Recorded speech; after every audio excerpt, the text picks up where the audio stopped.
नमस्कार, आप देख रहे हैं हमारा खास बुलेटिन देश दिन भर। आपके साथ मैं हूं ऋतु तिवारी पोखरियाल। बुलेटिन की शुरुआत करेंगे आधार के प्रयोग को सरल बनाने के लिए हालिया पहल विषय पर एक दिवसीय राज्य स्तरीय कार्यशाला का आयोजन किया गया।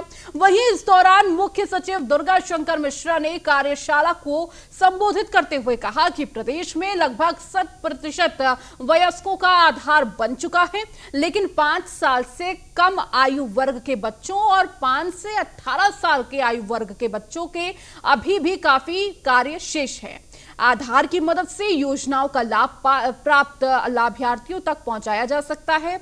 आधार से भ्रष्टाचार को समाप्त करने में बहुत मदद मिलेगी और प्रदेश सरकार को लगभग 8,400 करोड़ रुपए की बचत हुई है। मुख्य सचिव ने कहा कि हर खेत का एक यूनिक आईडी बनाकर उसे आधार से जोड़ा जाएगा।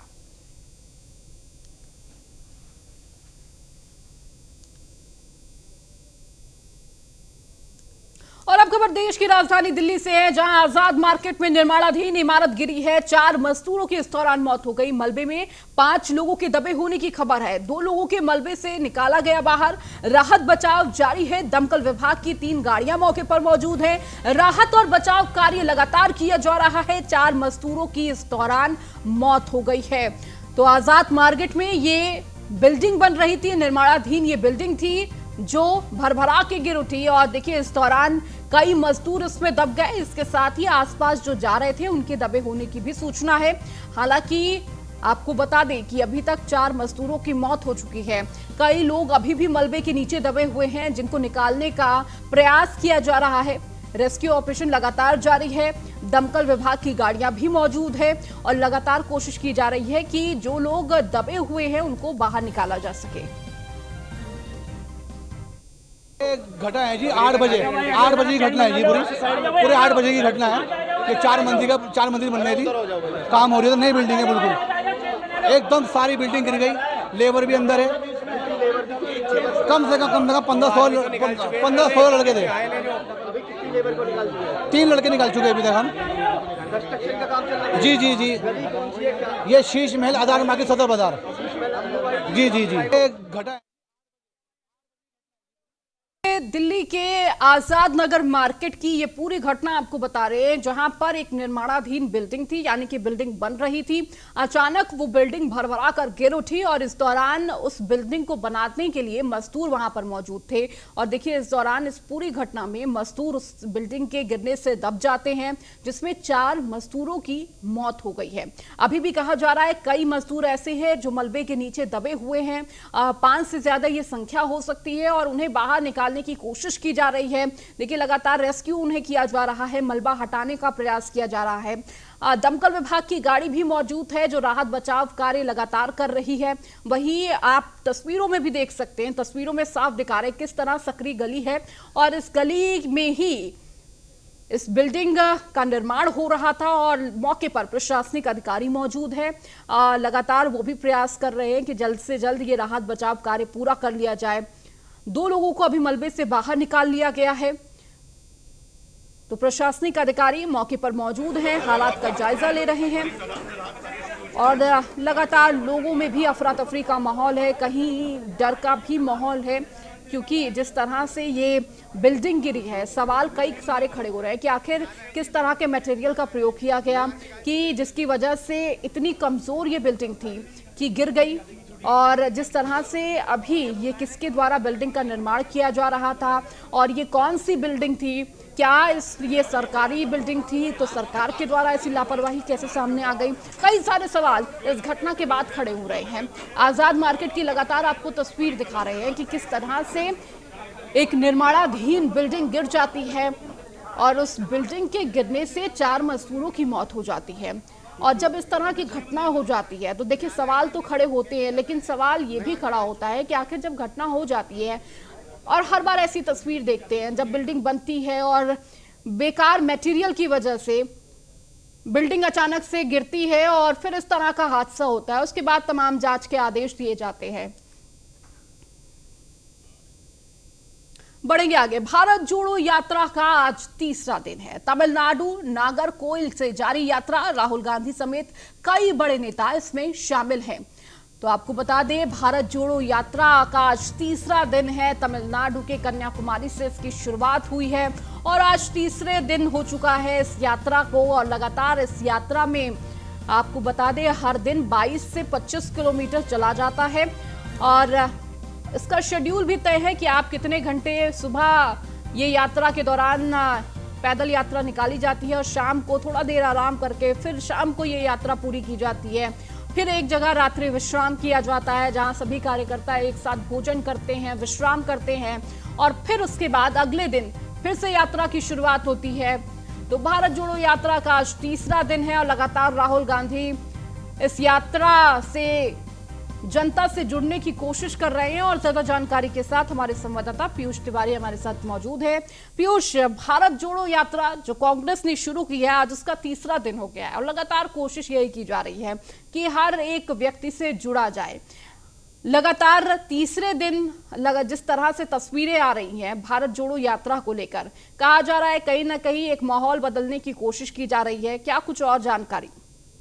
जी बिल्कुल, जिस तरीके से कांग्रेस पार्टी पर लगातार आरोप लगते रहे हैं कि राजनीतिक कहीं ना कहीं जमीन कांग्रेस पार्टी की खिसकती जा रही है, इसी कड़ी में कांग्रेस पार्टी ने एक बड़ी तैयारी की है कि जो भारत जोड़ो यात्रा है, जो कश्मीर से माफ करिएगा कन्याकुमारी से लेकर कश्मीर तक ये यात्रा निकाली जा रही है, जिसमें कांग्रेस पार्टी के तमाम जो बड़े दिग्गज नेता है वो इसमें शामिल है। और आज इस यात्रा का तीसरा दिन है। जिस तरीके से इस यात्रा की शुरुआत की गई थी और अलग अलग राज्यों में ये यात्रा होकर गुजरेगी और करीब करीब 3570 किलोमीटर की जो दूरी है वो ये तमाम कांग्रेस पार्टी के जो नेता है, दिग्गज नेता है, वो तय करेंगे। और अलग अलग जगहों पे कार्यक्रम रखे गए हैं। जो राहुल गांधी हैं उनका कई जगहों पे भाषण रखा गया है। इसके अलावा करीब 118 से ज्यादा जो अन्य भारत यात्री हैं, जो इसमें पूरे मामले में जो बड़े नेता सम्मिलित है इस यात्रा में, वो उनके भी भाषण अलग अलग जगहों पे उनके कार्यक्रम तय किए गए हैं। तो निश्चित तौर पे कांग्रेस पार्टी ने एक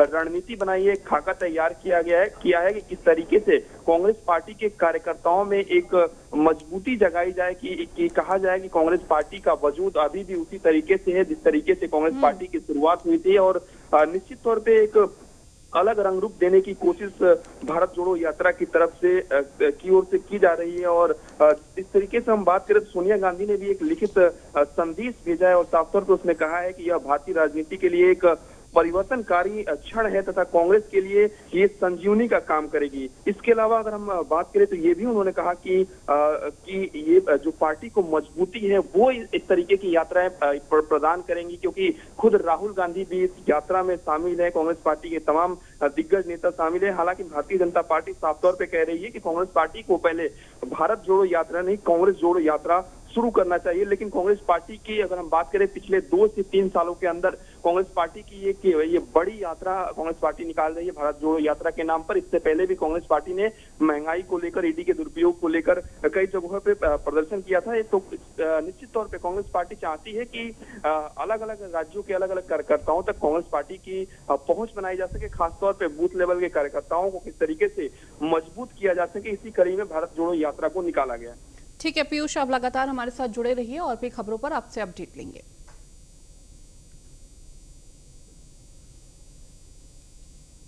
कांग्रेस की भारत जोड़ो यात्रा का आज तीसरा दिन है। आज यात्रा नागरकोइल में स्कॉट क्रिश्चियन कॉलेज से शुरू हुई है। कांग्रेस की भारत जोड़ो यात्रा 150 दिन चलेगी।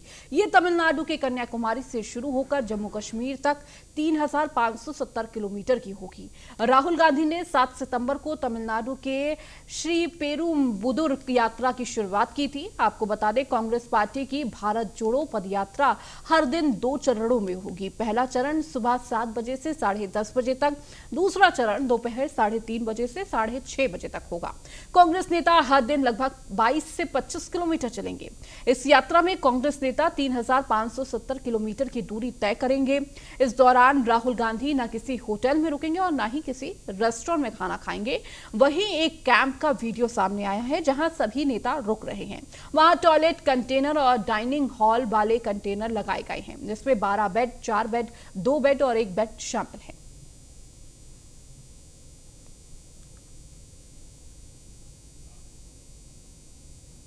डिप्टी सीएम मनीष सिसोदिया हिमाचल प्रदेश दौरे पर हैं। पंजाब के सीएम भगवंत मान भी साथ में मौजूद रहेंगे।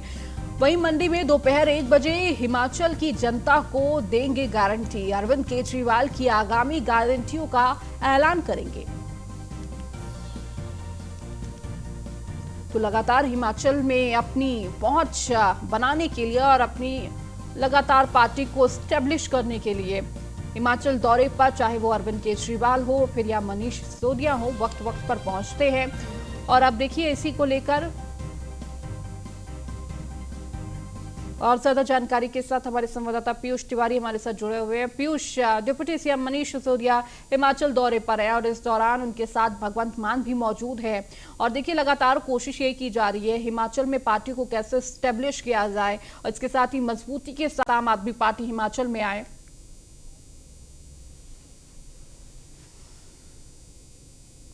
पीयूष,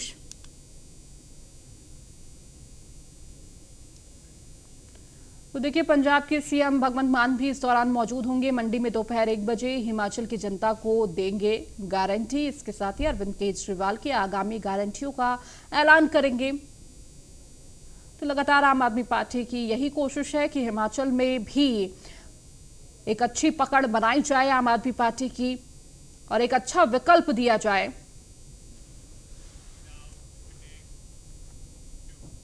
और अब बात गोवा की। गोवा के क्लब रेस्टोरेंट पर बुलडोजर चलाने का मामला, क्लेजर क्लब गिराए जाने पर सुप्रीम कोर्ट की रोक हुई है। सुप्रीम कोर्ट ने क्लब को गिराए जाने पर अंतरिम रोक लगा दी है। क्लब वाली जगह पर कारोबारी गतिविधि नहीं, ये सुप्रीम कोर्ट में कहा।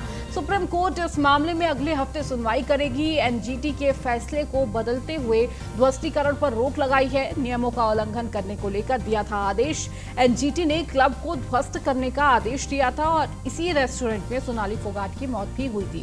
रेस्टोरेंट के मालिक ने सुप्रीम कोर्ट का दरवाजा खटखटाया था। सुप्रीम कोर्ट ने इसे गिराने पर रोक लगा दी है। तो एनजीटी के फैसले को बदलने हुए ध्वस्तीकरण पर रोक लगाई गई है सुप्रीम कोर्ट के द्वारा। तो नियमों का उल्लंघन करने को लेकर आदेश दिया गया था एनजीटी के द्वारा, लेकिन अब सुप्रीम कोर्ट ने इस पर रोक लगा दी है।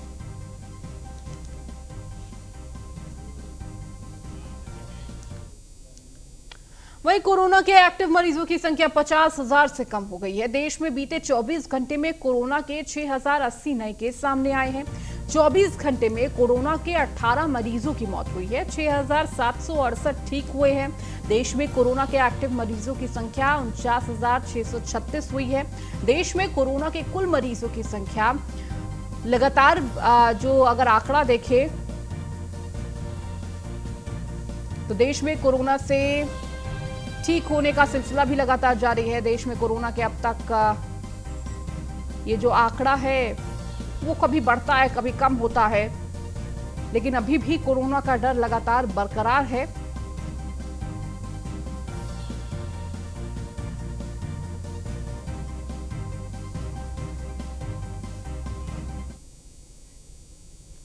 भारत जोड़ो यात्रा के समर्थन में नवादा में कांग्रेस कार्यकर्ताओं ने पदयात्रा निकाली। जिला कांग्रेस कमेटी के अध्यक्ष सतीश कुमार उर्फ मंटन सिंह के नेतृत्व में पार्टी कार्यकर्ताओं ने पदयात्रा निकाली। राहुल गांधी की अगुवाई वाले भारत जोड़ो यात्रा के समर्थन में आयोजित पदयात्रा जिला कांग्रेस कार्यालय जवाहर नगर से प्रारंभ किया गया, जो शहर के प्रमुख मार्गों पर भ्रमण किया। कार्यकर्ताओं और नेताओं द्वारा वीर सपूत, अमर रहे नफरत छोड़ो, भारत जोड़ो जैसे नारों के साथ बाबा साहेब अम्बेडकर, इंदिरा गांधी की प्रतिमा पर माल्यार्पण कर नगर भ्रमण प्रजातंत्र चौक से इंदिरा चौक के रास्ते कांग्रेस कार्यालय में समाप्त हुआ।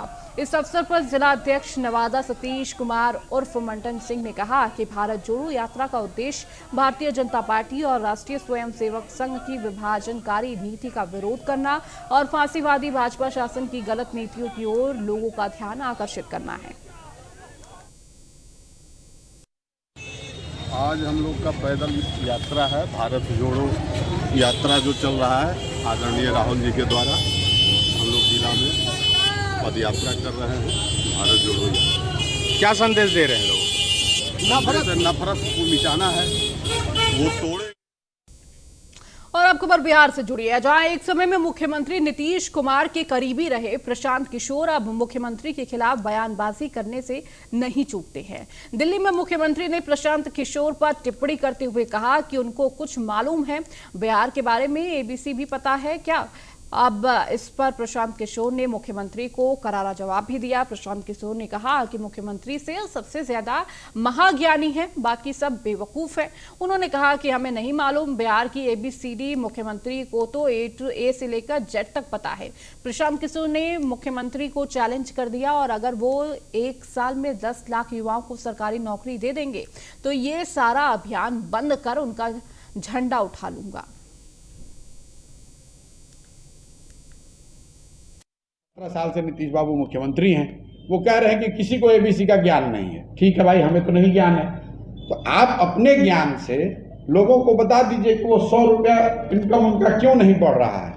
आप अपने ज्ञान से युवाओं को बता दीजिए कि उनको नौकरी कब मिलेगी, उनको रोजगार कब मिलेगा। बिहार में एकमात्र पढ़े लिखे समझदार व्यक्ति नीतीश कुमार के शब्द में सिर्फ नीतीश कुमार ही है। ज्ञान की सारी जो गागर है वो तो नीतीश जी के पास है। तो नीतीश जी के सामने कोई अगर जॉब लेने जाएगा, प्रदर्शन करने जाएगा या अपनी स्थिति के बारे में बताने जाएगा तो उसको एबीसी का ज्ञान नहीं है। तो जिस आदमी को एबीसी का ज्ञान नहीं, उसको लाठी से मरवा रहे हैं, और जिसके पास ज्ञान का कागर है वो अपना कुर्सी पर बैठे हुए हैं। 17 और ज्यादा जानकारी के साथ पटना से ब्यूरो चीफ मनोज कुमार हमारे साथ जुड़ चुके हैं। मनोज, बिहार में लगातार वार पलटवार का दौर जारी है और इस बीच प्रशांत किशोर का सीएम नीतीश को चैलेंज भी सामने आया है।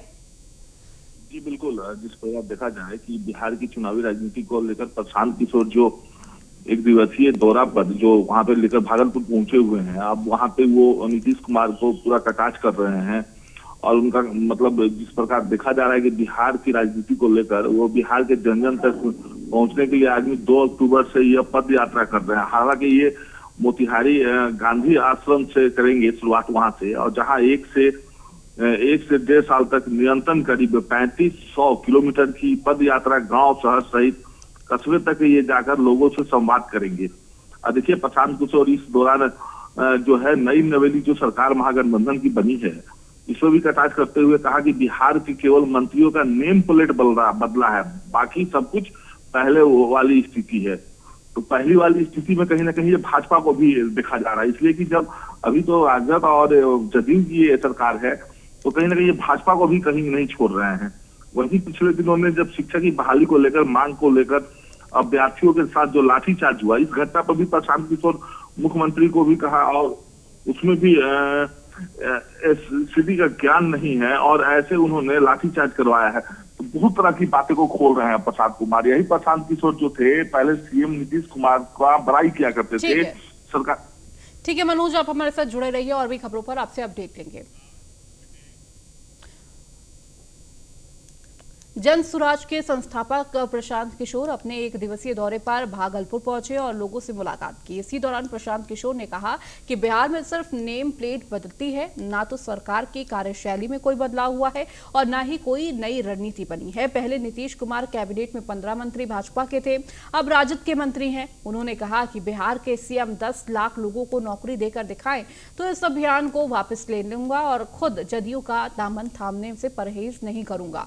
उन्होंने जन स्वराज की कल्पना को बिहार के जन जन तक पहुंचाने के लिए आगामी 2 अक्टूबर से यह पदयात्रा मोतिहारी गांधी आश्रम से करेंगे, जहां 1 से 1.5 साल तक निरंतर करीब 3500 किलोमीटर की पदयात्रा गांव शहर समेत कस्बे तक जाकर लोगों से संवाद करेंगे।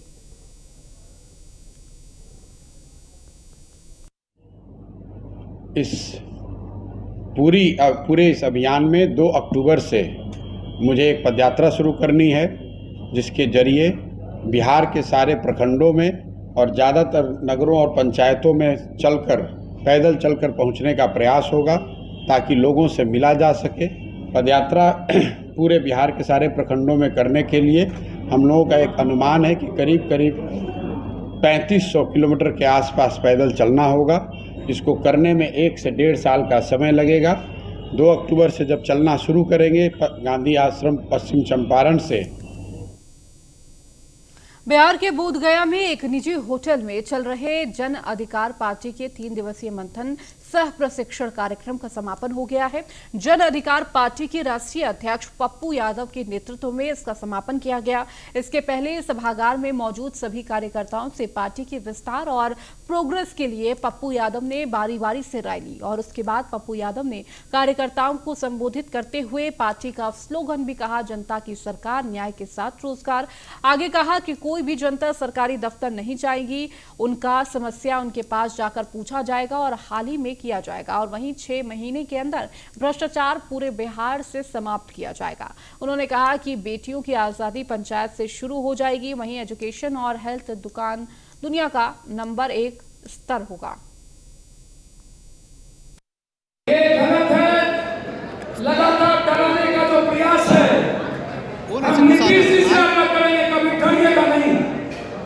मुझे नहीं पता नीतीश जी अभी तक क्यों भ्रष्टाचार के खिलाफ चोट नहीं किए।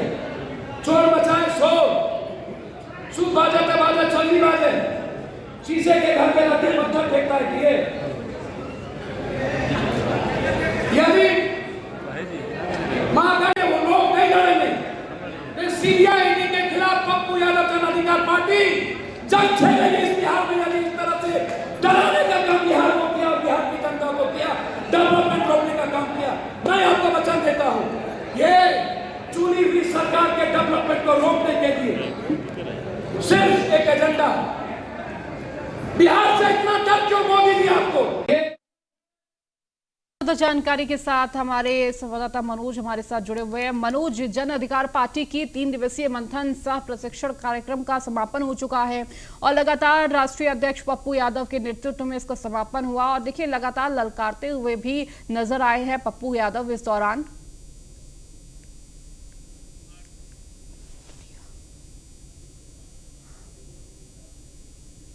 मनोज,